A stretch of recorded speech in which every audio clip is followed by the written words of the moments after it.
Aqui no povoado, se você não tem carro ou moto, está ferrado. Tem que depender das combis.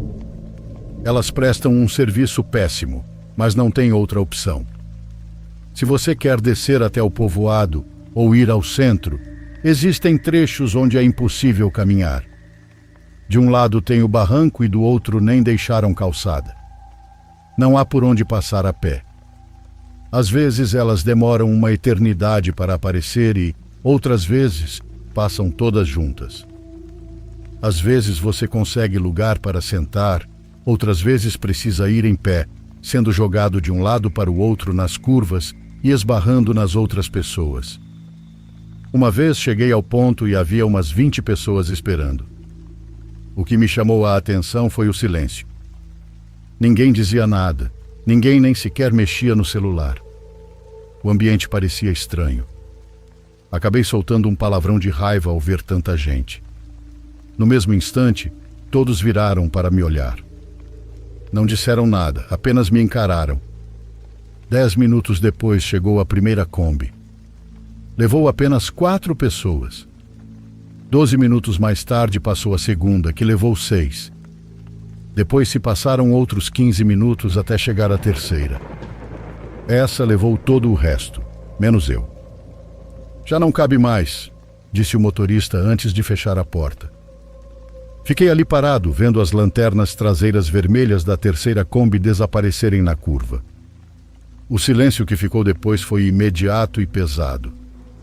Olhei ao redor. Havia apenas uma loja que estava a menos de 1 minuto de baixar a porta.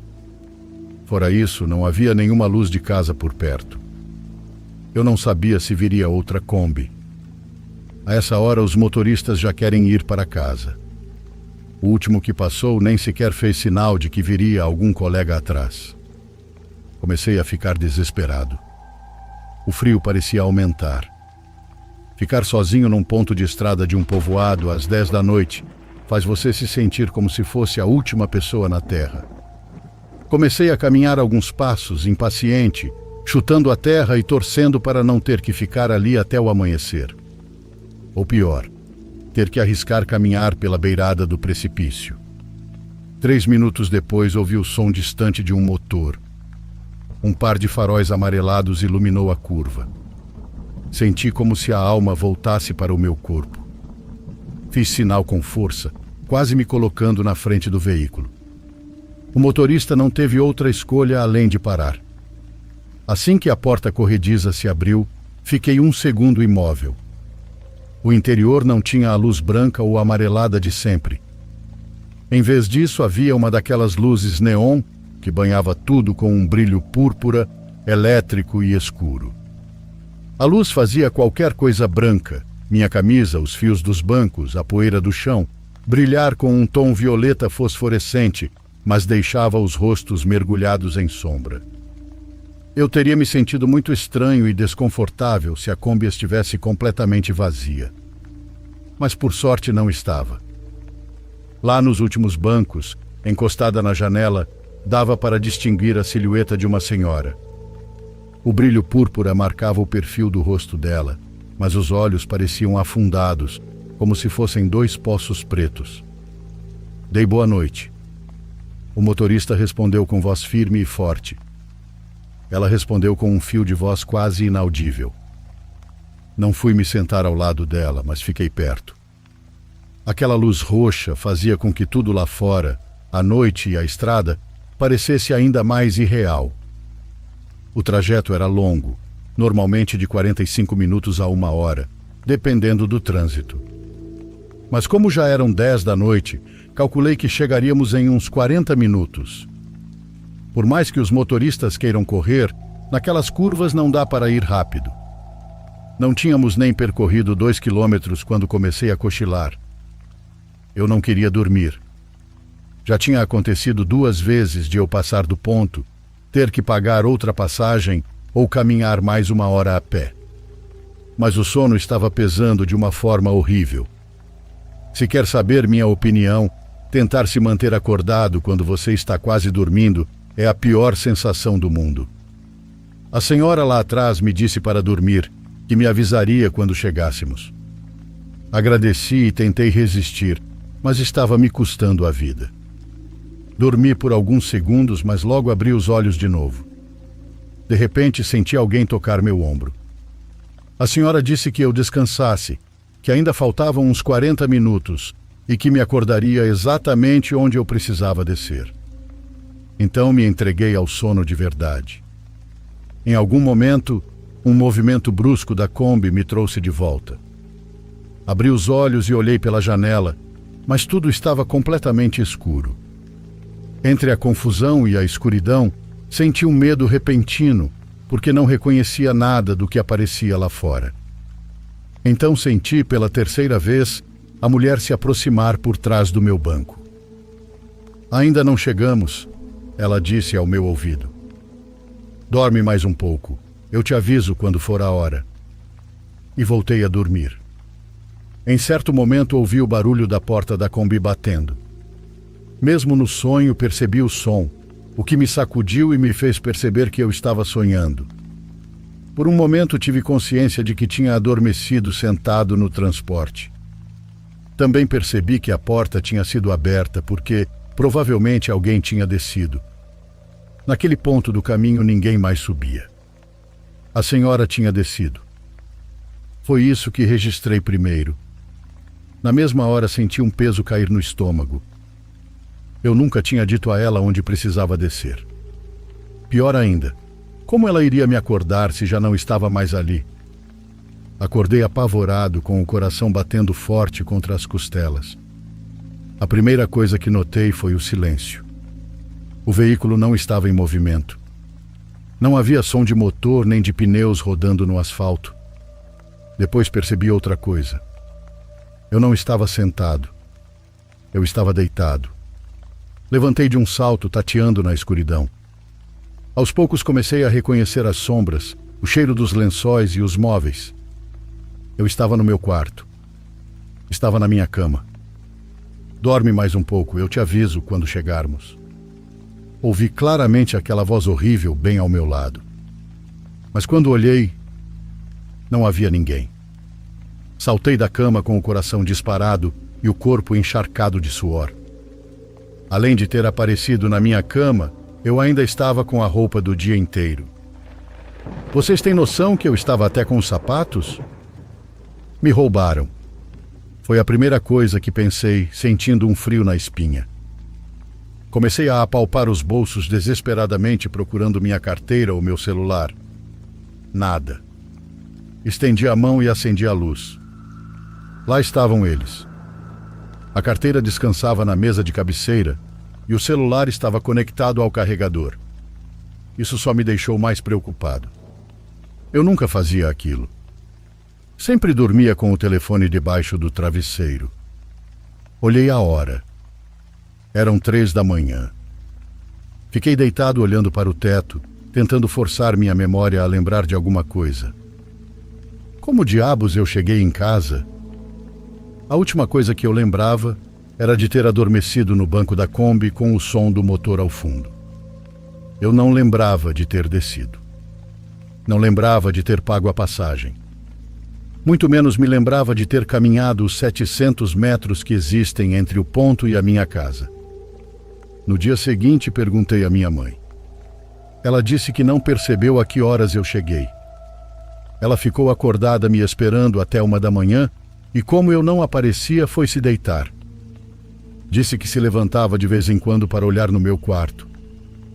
Por volta das 3 da manhã, segundo ela, já me encontrou ali, deitado na cama. Só então conseguiu dormir tranquila. Disse que eu nem sequer fiz barulho ao chegar. Até hoje eu não entendo absolutamente o que aconteceu. Não sei quem pagou minha passagem, quem me fez descer no meu ponto, nem quem me colocou na minha própria cama.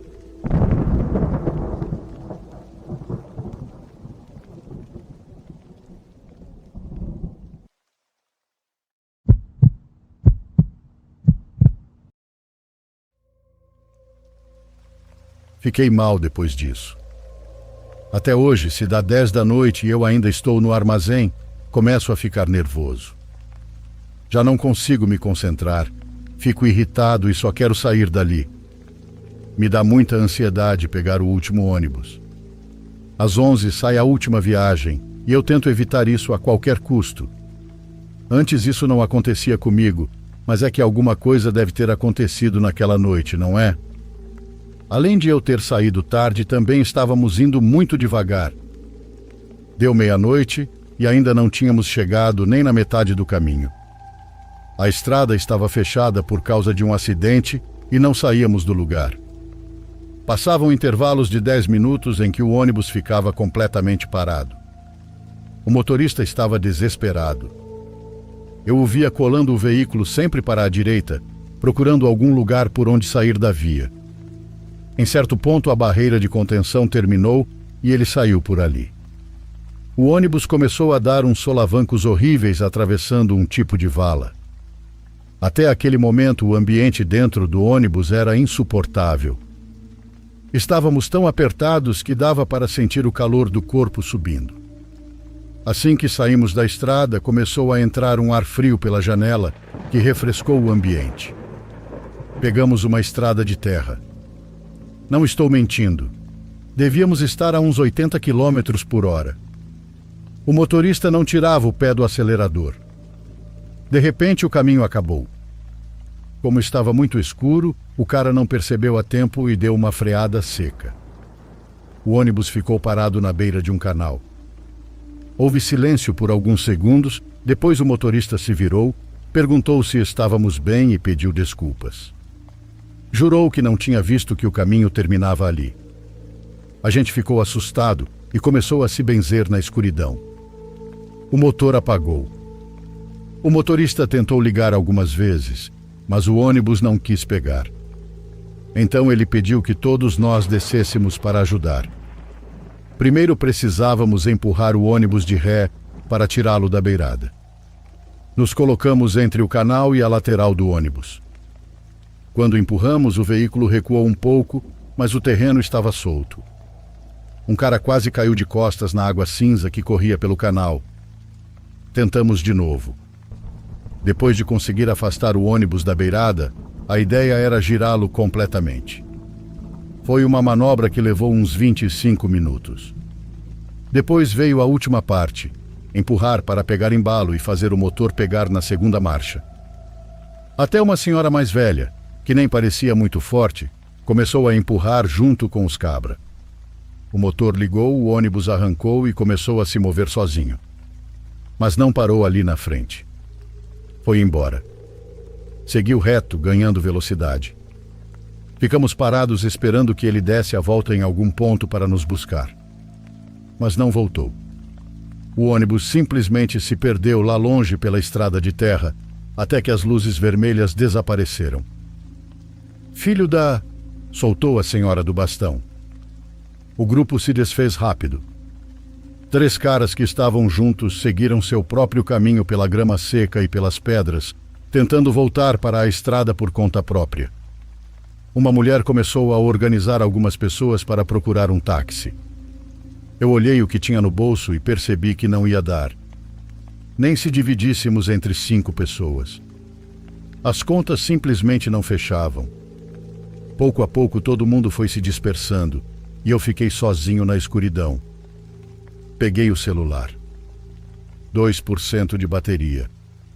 Fiquei olhando a tela sem saber o que fazer. Não sabia se usava aquela migalha de energia para iluminar o caminho de volta, para tentar fazer uma ligação ou para abrir o mapa e ver onde diabos eu estava. A uns 20 metros dava para ver algumas casas. 1 da manhã. O celular caiu para 1% só de olhar a hora. Nem louco eu teria coragem de bater na porta de alguma casa. As luzes de fora estavam acesas, mas dentro estava tudo apagado. O silêncio era total. De repente, a porta de uma das casas se abriu. Uma pessoa apareceu com um bastão e ficou me olhando. "Por que o ônibus deixou vocês aqui?" perguntou. "Isso nem eu sei", respondi, ainda tentando entender como o motorista tinha simplesmente ido embora. A pessoa se afastou um pouco, deixando a porta entreaberta. "Não quer entrar?" disse com uma voz muito tranquila. "Quer um copo de água?" Pode ligar para sua casa para avisar. Eu entrei. A primeira coisa que senti foi o cheiro. Aquele aroma característico de óleo queimado e graxa de motor. Pelo formato do lugar, com aquele portão enorme de chapa de aço que quase chegava ao teto, pensei que fosse uma oficina mecânica. Mas faltava a bagunça visual desses lugares. Não havia carcaças de carros, motores sendo consertados, nem aquela confusão de ferramentas e porcas espalhadas pelo chão. Estava tudo estranhamente vazio. A luz do poste da rua entrava por cima do portão e pelas frestas laterais. Era o suficiente para eu me mover sem bater em nada. Mesmo assim, eu não me mexi. As coisas não tinham detalhes. Eu fiquei muito tempo parado na entrada, com aquela sensação incômoda de estar na casa de alguém às 1 da manhã, sem nem conseguir ver direito o rosto da dona. "Espere aqui, vou acender a luz", disse ela. Vi ela se afastando para o fundo, onde dava para distinguir o contorno de uma escada metálica. Ouvi quando começou a subir. Um degrau de cada vez. O ferro vibrava pelo galpão inteiro. O ar estava cheio de um pó fino que fazia meu nariz coçar. Parecia que ninguém varria aquele lugar há anos. De repente, uma rajada de vento bateu lá fora e as folhas de aço do portão bateram com um estrondo que me fez pular de susto. O barulho ecoou pelo teto de metal e ficou vibrando por um bom tempo. Fiquei parado, tentando enxergar o que havia nos cantos. Só via vultos escuros que podiam ser qualquer coisa. Tambores de óleo, caixas velhas ou talvez nada. Te juro que em um lugar tão grande e vazio, qualquer coisa que se movesse ali ia me matar de susto. Eu esperei ali parado uns 40 minutos e a mulher nunca desceu. Chegou um momento em que pensei que ela tivesse esquecido que eu estava ali ou que tivesse dormido. "Senhora, eu já vou embora", comecei a gritar, tentando fazer minha voz não tremer. "Muito obrigado, mas eu já vou." "Obrigado pelo quê?" Pensei comigo mesmo enquanto falava, me sentindo um idiota falando sozinho na escuridão. Voltei até o portão esticando as mãos para não bater em nada. Assim que toquei o metal, senti o impacto. Tinha corrente e cadeado. Eu me assustei, mas tentei me acalmar. Pensei que talvez tivesse confundido a porta ou que não fosse por ali que tínhamos entrado. Peguei o celular para iluminar a saída, mas foi inútil. Ao tentar desbloquear e diminuir o brilho da tela, o último 1% da bateria desapareceu. Fiquei completamente no escuro. Comecei a apalpar toda a extensão do portão. Não havia saída. O que não tinha corrente e cadeado tinha um ferrolho pesado ou tranca dupla. Eu juro pela minha avó que nunca vi aquela mulher trancar nada quando entramos. Não sei em que maldito momento aquilo aconteceu. O medo vinha em ondas. Primeiro me deu um terror enorme de imaginar que eu ficaria preso ali, na casa de uma desconhecida. Depois vinha um silêncio tão pesado que me fazia pensar que talvez não houvesse mais ninguém naquela construção. Pensei que eu estava sozinho em um galpão abandonado. Minha cabeça não parava, porque eu nem sabia onde estava. Porque meu celular estava morto. Porque eu não tinha avisado em casa. Ficava imaginando minha mãe e minha irmã sem conseguir dormir, angustiadas, olhando para a rua cada vez que passava um carro. E eu ali, preso em um lugar que nem saberia dizer onde ficava. Em algum momento o cansaço venceu. Acabei dormindo ali mesmo, sentado nos degraus de metal, com as costas apoiadas no ferro frio. Abri os olhos por volta das 6 da manhã. Ainda não estava totalmente claro, mas ao longe já dava para ouvir alguns galos cantando. Fiquei um tempo parado tentando me preparar mentalmente para o que viria. Eu iria caminhar até a estrada. Já deviam ter liberado a passagem depois do acidente, e eu ainda tinha dinheiro suficiente no bolso para outra passagem. Àquela altura eu já nem queria saber o que tinha acontecido com a senhora. Pensei, ou quis acreditar, que talvez ela só tivesse me deixado entrar para eu não passar a noite no frio, e depois foi dormir. Gritei de novo, dizendo que agora realmente precisava ir. Ninguém respondeu. Quando o sol começou a entrar pelas frestas do telhado, a luz deixou tudo claro. Eu estava em um galpão abandonado. Um lugar empoeirado e esquecido, onde já não restava nada. A luz também mostrou uma saída. Se eu subisse a escada metálica, havia uma janela quebrada de onde dava para pular para a rua. Subi com cuidado. Olhei. Parei por um momento e me joguei. Para meu azar, calculei mal a altura. Torci o tornozelo feio assim que toquei o chão. Fiquei ali caído, reclamando de dor, sentindo ela subir pela perna inteira. Mas a sequência de desgraças ainda não tinha acabado. "Ladrão desgraçado!" gritou uma mulher que estava passando. "Bem feito que você se arrebentou. A polícia já está vindo." Tentei explicar. Levantei a mão tentando dizer que não era o que parecia e que tinham me deixado preso ali. Mas ela nem me ouvia. Ficava olhando ao redor da rua procurando algum vizinho ou qualquer testemunha que quisesse reforçar a denúncia. Então uma senhora mais velha se aproximou e colocou a mão no ombro dela pedindo calma. Aproveitei aquele segundo para contar tudo. O acidente na estrada, o ônibus que nos deixou e a mulher que me deixou entrar. E por último, o fato de eu ter ficado preso. Enquanto eu falava, a mulher mais jovem continuava olhando para a rua desesperada, esperando aparecer uma viatura. A idosa pediu calma de novo e apontou com a cabeça para a casa de onde eu tinha acabado de pular. "De quem é aquela casa?" "Era da Laura", respondeu a outra. "E o que aconteceu com a Laura?" "Morreu." "E quem mora ali agora?" "Ninguém." Nesse momento a senhora virou para mim e perguntou como era a mulher que tinha me aberto a porta. Eu disse a verdade, que eu não tinha visto o rosto dela por causa da escuridão, mas que ela usava um bastão. Eu vi exatamente o momento em que o rosto da vizinha mudou. A raiva virou um vazio no estômago. Ela fez o sinal da cruz rapidamente. Depois as duas se benzeram. "Vá embora, filho", disse a idosa. "Vai para sua casa." Não precisei ouvir duas vezes. Saí dali igual uma mula manca. Consegui chegar em casa às 8 da manhã. Por sorte era domingo, meu dia de folga. Mas pensando em tudo isso, eu não consegui dormir.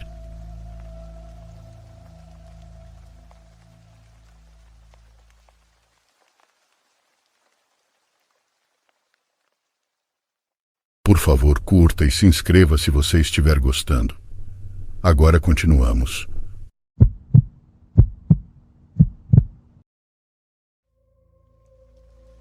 Oi, gente. Eu nunca postei nada antes, mas acompanho esse canal há algum tempo. Criei essa conta descartável porque simplesmente não tenho com quem conversar sobre isso na vida real. As pessoas iam achar que eu preciso de uma internação psiquiátrica imediata se eu contasse isso com o meu nome. Bom, tenho 40 anos, moro em São Paulo e fiquei viúva faz mais ou menos um mês. Meu marido teve um infarto fulminante dentro de casa. Antes de contar o que está acontecendo agora, preciso dar um contexto importante. O nosso casamento era um verdadeiro inferno. Ele era uma pessoa extremamente difícil, com um problema muito sério de temperamento. Qualquer coisinha fora do lugar era motivo para uma explosão assustadora. E para ser bem direta com vocês, ele me agredia fisicamente. Eu passei quase 15 anos suportando tudo em total silêncio, engolindo o choro e a humilhação por puro medo de sair de casa e ele vir atrás de mim. Quando ele morreu, minha cabeça virou um caos absoluto. As pessoas esperam que a viúva chore desesperadamente no velório, mas o que eu senti foi uma mistura nojenta e complicada de sentimentos. Claro que tinha a culpa e uma tristeza muito estranha, mas no fundo da minha alma, o que predominava mesmo era um alívio gigantesco. Eu finalmente estava livre daquele pesadelo. Como a família dele lavou as mãos e não quis se envolver com nada, eu resolvi os trâmites do funeral sozinha. O corpo foi levado para o crematório aqui da região. Aquele dia estava muito cinza, com o céu fechado e uma garoa chata. Lembro com uma clareza absurda de cada detalhe, principalmente do cheiro daquele crematório. A cerimônia foi fria e muito rápida. Depois que tudo acabou, me chamaram numa sala reservada e me entregaram as cinzas. Me deram aquela urna de madeira envernizada, incrivelmente fria e pesada. Eu não tinha ideia do que fazer com aquilo. Não tinha pensado num lugar bonito para espalhar e não queria jogar de qualquer jeito no lixo porque achava desrespeitoso. Então decidi levar a urna para o meu apartamento até decidir qual seria o destino final. O caminho de volta para casa foi uma das coisas mais perturbadoras que já vivi. Eu desci a avenida com a urna no banco do passageiro. A cidade estava barulhenta lá fora, com o trânsito infernal de sempre, mas o silêncio dentro do meu carro era esquisito. Parecia que tinha uma pressão física no ar. Eu olhava para a caixa de madeira ao meu lado e pensava: acabou. Ele está reduzido a isso. Cheguei no apartamento e coloquei a urna na prateleira mais alta da estante da sala, meio escondida atrás de uns livros grossos. Nos primeiros dias, a paz foi absoluta. Eu finalmente estava redescobrindo o que era dormir a noite inteira e acordar sem pisar em ovos. Mas depois do quarto dia, o ambiente do apartamento começou a mudar. É difícil explicar, mas o ar da casa ficou pesado. Começou a pairar uma sensação constante de tristeza em todos os cômodos, como se alguém tivesse acabado de chorar ali. Passei a ter muita dificuldade para dormir. Eu deitava na cama, apagava a luz e sentia um arrepio, com a sensação muito nítida de que havia alguém no quarto. Depois dessa primeira semana, coisas físicas e muito mais estranhas começaram a acontecer. Durante a madrugada, passei a escutar passos no corredor. Era exatamente o jeito que ele andava de madrugada pela casa quando estava sem sono. Um chinelo arrastando, depois o outro. Eu moro sozinha e meu apartamento é cobertura, então não tem vizinho em cima para fazer esse tipo de barulho de teto. Na mesma semana, comecei a encontrar objetos que pertenciam a ele totalmente fora do lugar. O relógio de pulso que eu tinha guardado no fundo de uma gaveta do quarto apareceu na beirada da pia do banheiro. O isqueiro que ele mais usava amanheceu no meio da mesa de centro. Eu morria de medo, mas tentava me convencer que eu mesma estava mexendo nas coisas no automático por causa do luto. Mas a lógica acabou completamente quando eu reparei na urna. Uma noite fui até a sala pegar água e congelei de pavor. A urna não estava mais atrás dos livros. Ela tinha sido movida. Estava virada para a frente, bem na beirada da prateleira, sem nada na frente dela. Eu não tinha tocado naquilo desde o dia em que voltei do crematório. Algumas noites depois disso, acordei de madrugada completamente paralisada. Senti o colchão afundar perto dos meus pés. A sensação era perfeitamente clara. Tinha alguém sentado na beirada da minha cama, fazendo as molas cederem sob o peso. Fiquei de olhos fechados, suando frio, sem conseguir respirar até amanhecer o dia. Mas o que me fez sentar e escrever isso aqui hoje foi o que eu descobri no meu corpo. Desde a semana passada, comecei a acordar com manchas roxas na pele. Hematomas escuros e feios, principalmente nos meus braços e nas minhas pernas. O detalhe mais doentio e perturbador de tudo isso é que essas manchas não doem absolutamente nada. Eu aperto a pele com força e não sinto dor nenhuma de pancada. São só marcas profundas que aparecem misteriosamente do nada, sempre durante o meu sono. Ontem de manhã fui tomar banho, limpei o vapor do espelho do banheiro com a toalha e fiquei olhando para os meus braços. Comecei a chorar de desespero na mesma hora. Eu reparei no formato das manchas, na distância e nos locais exatos onde elas estão espalhadas. As manchas roxas estão aparecendo exatamente nos mesmos lugares onde ele costumava me segurar com força durante as nossas brigas. Quando ele perdia o controle, tinha a mania de agarrar meus dois braços com uma força brutal para me prender contra a parede e gritar bem no meu rosto. As manchas que eu tenho hoje nos meus braços têm o formato exato disso. De um lado, uma marca maior parece perfeitamente um polegar afundado na pele. Do outro lado do braço, hematomas menores alinhados, como se 4 dedos estivessem cravados ali.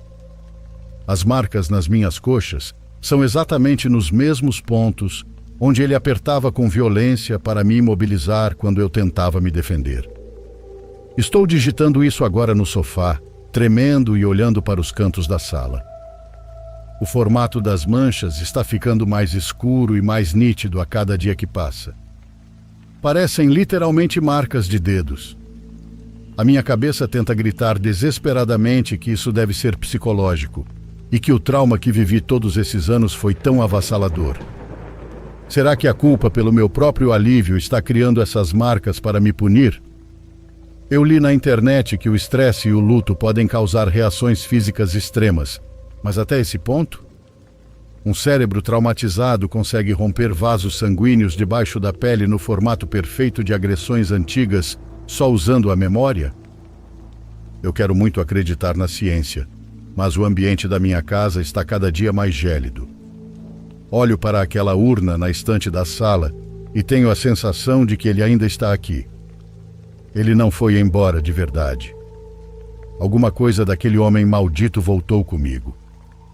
Eu estou cogitando tirar essas cinzas de casa hoje mesmo, mas não sei o que fazer. Se eu jogar essas cinzas no lixo ou na rua, ele vai ficar com mais raiva e piorar tudo. Alguém já passou por algo vagamente parecido, seja psicológico ou sobrenatural? Eu não quero mais ficar sozinha aqui, mas tenho vergonha de pedir para dormir na casa de alguma amiga e ter que explicar que estou fugindo das cinzas do meu marido.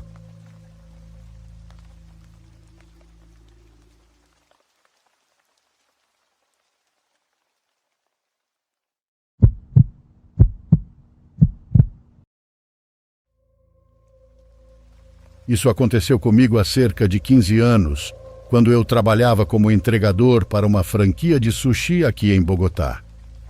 Isso foi antes de os aplicativos se popularizarem, então eu costumava passar todo o turno perto do restaurante, esperando que surgissem pedidos para sair na minha moto até o endereço e entregar a comida. Era um restaurante bastante popular, então o trabalho nunca faltava. Tenho muitas histórias daquela época, mas a mais assustadora foi esta que vou contar. Era uma noite de sábado quando a encarregada me avisou que havia saído um pedido. Ela me entregou o pacote, o endereço e eu o coloquei no mapa. Dirigi até uma localidade chamada La Candelaria. Na minha opinião, é uma área bastante bonita, com aquele aspecto colonial muito bem preservado, embora já faça anos que eu não vá até lá. Naquela época, estava muito bem cuidada. Segui pelas ruas de pedra até chegar exatamente ao endereço indicado. Pela fachada parecia uma casa colonial relativamente grande. Bati a porta e fiquei esperando com o pedido nas mãos. Os minutos passaram e ninguém apareceu, então bati novamente. Um segundo depois, um homem idoso, que eu calculo ter entre 70 e 80 anos, abriu a porta. Ele tinha a aparência mais triste que eu vi na minha vida. Suas roupas estavam gastas, a barba era longa e o olhar triste e vazio.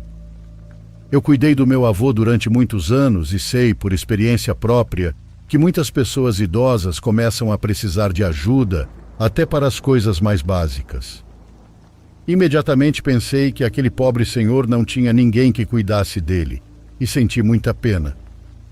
Desejei-lhe boa noite e ele apenas assentiu lentamente antes de estender a mão para receber o pedido.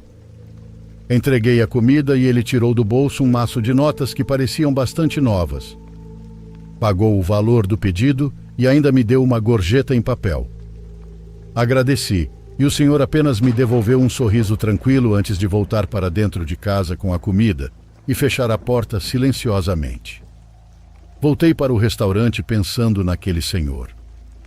A única coisa que realmente me pareceu estranha foi a escolha da comida. Um avô tão idoso não parecia o tipo de pessoa que pediria sushi às 11 da noite, mas imaginei que talvez fosse para uma neta ou algo assim. Cheguei ao restaurante e não pensei mais muito no assunto. Terminei meu turno, fui para casa e me deitei para dormir. Foi uma noite normal, com exceção de um pequeno detalhe. Eu não sou uma pessoa que costuma sonhar, mas naquela noite sonhei com aquele senhor. No sonho, ele estava chorando e sozinho em um quarto. Eu tentava falar com ele, mas ele simplesmente não respondia. Acordei com uma sensação estranha no peito, como uma tristeza que eu não soube explicar, já que naquela época minha vida não estava indo mal. Lembrei do sonho e pensei que talvez fosse por causa disso, então preferi não pensar muito no assunto. Me vesti para ir à academia e bem quando fui pegar minha carteira, um cheiro forte bateu na minha cara.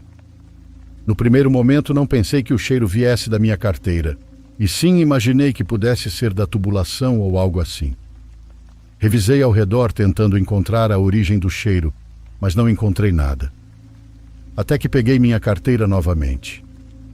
Então resolvi verificá-la com mais atenção, e entre várias notas, encontrei a fonte daquele cheiro desagradável. 3 notas de 5.000 pesos, amassadas e manchadas com uma lama de odor horrível. Eram, claro, as notas que o senhor tinha me dado de gorjeta na noite anterior. Reconheci imediatamente, embora desta vez estivessem sujas. Estavam muito diferentes de quando ele as havia me entregado. Poxa, quando peguei estavam praticamente novas. Comecei imediatamente a tentar me lembrar. Será que eu tinha caído da moto naquela noite? Teria chovido? Talvez eu não lembrasse de ter deixado as notas caírem no chão, ou talvez fossem notas que outro cliente tinha me dado e eu estivesse confundindo. Mas não. Nada disso fazia sentido. Eu tinha certeza de que aquelas eram as notas que aquele homem havia me dado. As limpei com um pano e percebi que estavam longe de ser notas novas. Aquilo me deixou muito confuso. No fim, deixei as notas secando no varal da minha casa e fui treinar. Voltei, tomei banho e passei toda a tarde em casa. Ainda assim, de vez em quando, aquele assunto voltava à minha cabeça. No final, peguei as notas e naquela noite, quando estava no trabalho, perguntei à encarregada se ela se lembrava daquela ligação. Perguntei sem muita esperança de que ela lembrasse, mas para minha surpresa, ela disse que sim. Ela me garantiu que o homem do outro lado da linha tinha uma voz muito estranha, como se todas as emoções estivessem apagadas. Além disso, ele falava em sussurros. Perguntei então se as notas do pagamento estavam normais, e ela disse que sim. Porém, isso realmente me deixou desconcertado. Ela pediu que da próxima vez eu tivesse mais cuidado e não aceitasse notas tão velhas. Ao ver minha expressão de confusão, ela explicou que as notas estavam quase rasgadas e perguntou se eu não tinha percebido. Eu disse que não, mas não contei a ela o que tinha acontecido comigo. Pedi desculpas e comecei a trabalhar. Nunca encontrei uma explicação lógica para o que vi naquela noite, nem para o que aconteceu com aquelas notas. Então, se alguém tiver uma resposta, estou disposto a ouvir.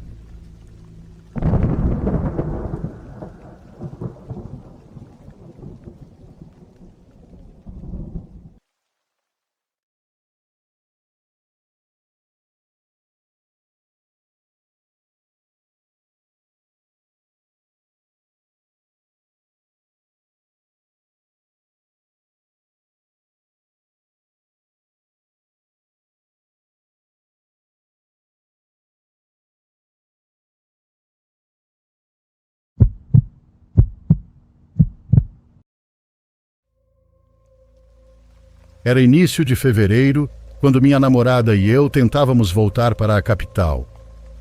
Tínhamos ido visitar os pais dela, que haviam alugado uma casa com piscina para passar uma semana ali, no meio do nada. Nós chegamos na sexta-feira e planejávamos retornar no domingo cedo. Eu não conhecia aquela região, mas para ser sincero, ela não me pareceu nada tétrica.